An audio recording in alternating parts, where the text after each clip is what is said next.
Beb, tahu nggak kemarin di Purwokerto ada gerebekan tempat untuk bandar judi online. Terus?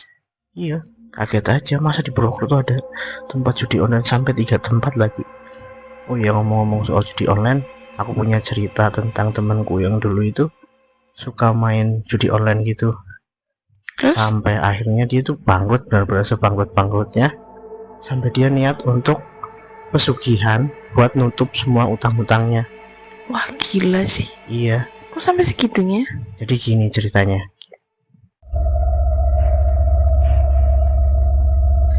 Jadi ini si teman aku namanya sebut saja si Al ya.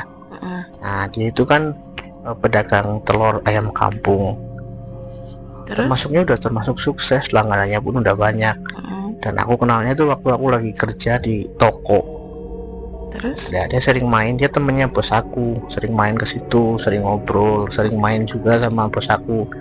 Dan dia cerita-cerita sama bos aku bahwasanya usahanya hampir bangkrut gara-gara dia main judi online. Apa aja yang udah hilang? Dari mulai mobil yang buat keliling sampai dia sekarang kelilingnya pakai motor. Yang tadinya dia beli jualannya sampai berapa krat, dia sekarang cuma jual paling 5 sampai 3 krat telur gitu. Waduh. Nah, saat itu dia pun akhirnya cerita bahwa Apa? dia tuh kemarin-kemarin pernah ngelakuin pesugihan, tapi sayangnya gagal. Terus gimana tuh? Nah, gara-gara pesugihan itu dia itu jadi sering diteror sama setan-setan gitu. Contohnya?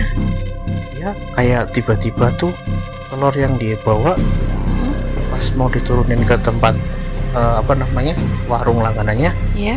netes beb, Jadi ayam. anak ayam? Iya itu otak tuh, padahal itu telur baru ngambil gitu. Kok bisa?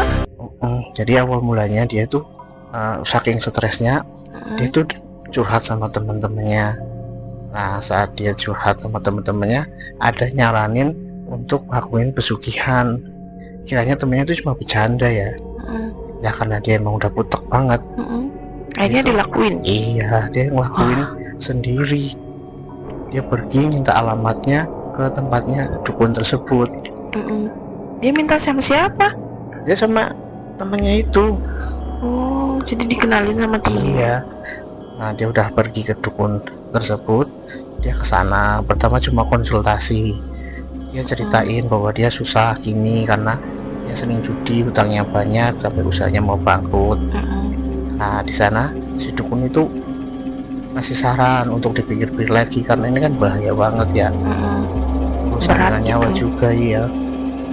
Nah, dia tuh disaranin sama si dukun, tapi dia tetap kekeh dengan ngelakuin itu karena dia memang udah buntu banget, mungkin udah nggak ada pinjaman lagi atau apa.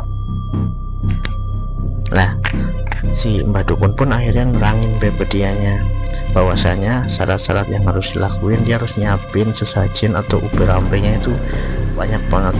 Kata dia itu habis sampai sekitar 600.000 pada waktu itu, ya udah banyak banget, sekitar 6 jutaan lah untuk zaman sekarang. Nah, nanti dia harus ngelakuinnya pas malam Jumat Kliwon tengah malam. Jadi ritualnya itu dia nanti akan didatangin sama penunggu yang sana dan langsung diajak untuk berhubungan badan sama itu. Jadi setelah dia merasa puas dengan si teman aku ini, nanti pulang-pulang di rumah ada harta yang banyak pokoknya. Kata si dukun gitu. Pokoknya dia udah buta buat uangnya, udah siap aja. Pada akhirnya nih Beb, temen aku kan langsung nyiapin tuh semuanya. Pas harinya malam Jumat Kliwon, dia datang ke tempatnya Mbah Dukun bawa semua sesajinya. Nah, akhirnya si mbahnya udah siapin semuanya. Dia pun dianterin ke tempat pendopo, tempat untuk melakukan pesugihan itu. Pendoponya itu ada di jaraknya kira-kira 100 meter dari rumahnya si mbah. Berarti nggak jauh? Nggak jauh, tapi kan mbahnya rumahnya juga di hutan. Oh iya. Terus?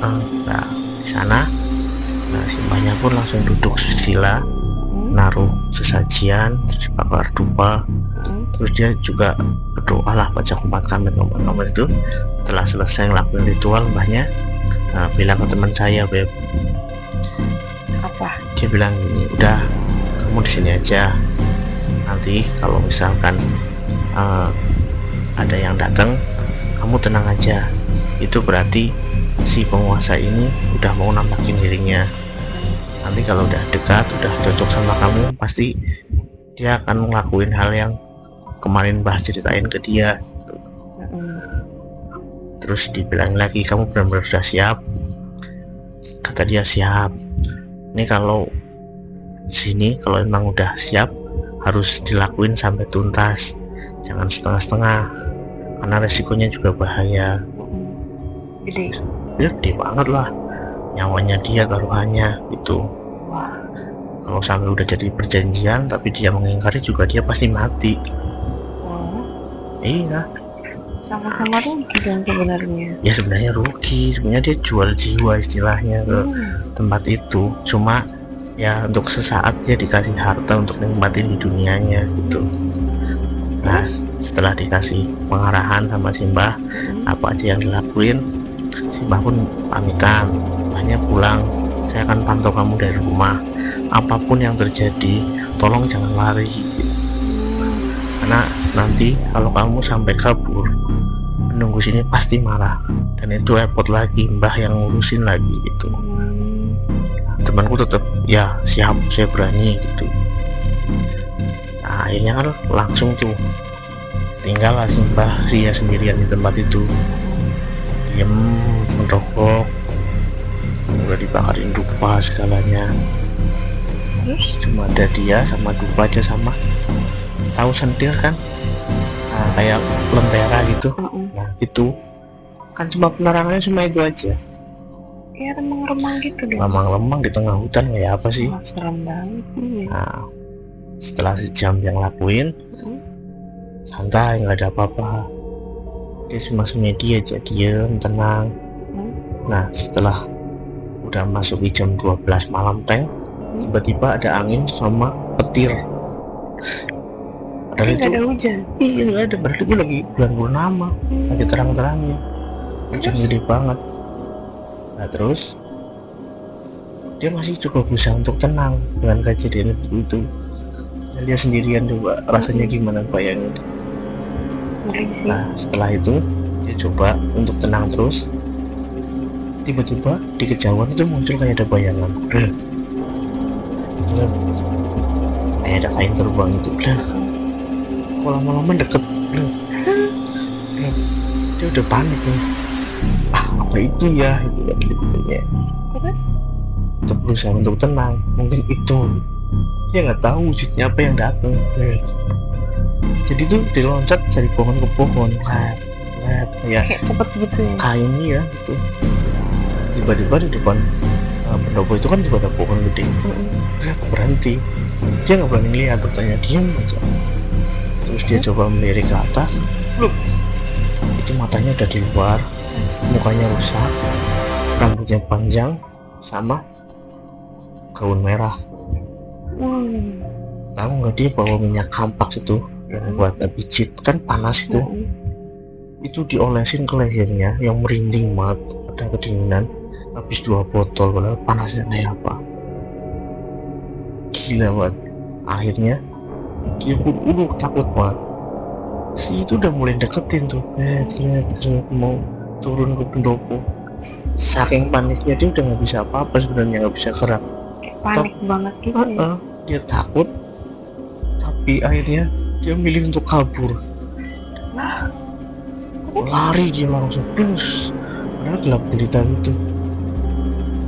Larinya kemana tuh? Dia nggak tahu arah sebenarnya, asal lari aja. Tapi kayak si Mbahnya udah tahu bahwasanya oh dia nggak kuat nih. Terus gimana? Mbahnya langsung nangkep dia, Mbahnya nyamperin, karena dia cuma lari-lari situ aja, nggak bisa lari jauh. Punya kan lari, Mbahnya dateng, Terus diambil dia, bawa ke rumahnya, gua kelihatan mukanya panik banget, tenangin sama Mbahnya, marahin lah. iyalah, kalau dibilang jangan panik. Bukan masalah itunya, kan udah dibilang kalau kamu udah yakin jangan kayak gini. Urusannya ribet soalnya sudahnya. Terus Wah, terus gimana mbak katanya, kalau kayak gini kamu harus minta ritual untuk permintaan maaf itu, kayak seakan-akan kamu cuma nantangin aja gitu. padahal nggak boleh kan. Iya, dia Akhirnya? harus nunggu lagi, ritual lagi. Akhirnya si mbahnya pun masih syarat lagi nih kalau kamu minta maaf. Tadinya dia nggak percaya sama si mbahnya, dia pulang aja bilang nyanggupin aja, tapi dia nggak mau ke situ lagi gitu deh. Dia akhirnya diganggu, gangguan mistisnya dia banyak. Dia kayak tadi tuh yang tiba-tiba telur yang mau didagangin tiba-tiba Jadi udah anak ayam. netes anak ayam. Terus dia lagi tidur ditarik-tarik kakinya sama orang tahu gitu. Akhirnya dia saking stresnya diganggu sama gaibah gitu, dia balik lagi. Ke tempat Mbak Ya, Dukun. Mbak Dukunnya pun nggak tahu. Saya tahu kamu bakalan kesini lagi karena kamu pasti ganggu. Untung bukan nyawa kamu yang diambil. Akhirnya pun dia disuruh nyiapin sajian lagi. Yang kayak dulu. Iya. Terus dia diajak sama Mbak Dukun ritual bareng lagi di sana. Tapi di sini ritualnya nggak sendirian. Dia ditemenin sama Mbak Dukun, dipertemukan dengan kerajaan gaib sana. Oh, kayak minta maaf. Iya, dia minta maaf sana. Jadi Mbak Dukun perantaranya. Dan untung aja masih aman-aman aja, dan dia masih hidup sampai sekarang, sampai dia bisa nyeritain semuanya ke aku. Juga Pengalaman banget itu, karena ya memang segala sesuatunya instan itu nggak baik, iyalah. resikonya gede. Apalagi sampai nyawa kayak gitu. Iyalah,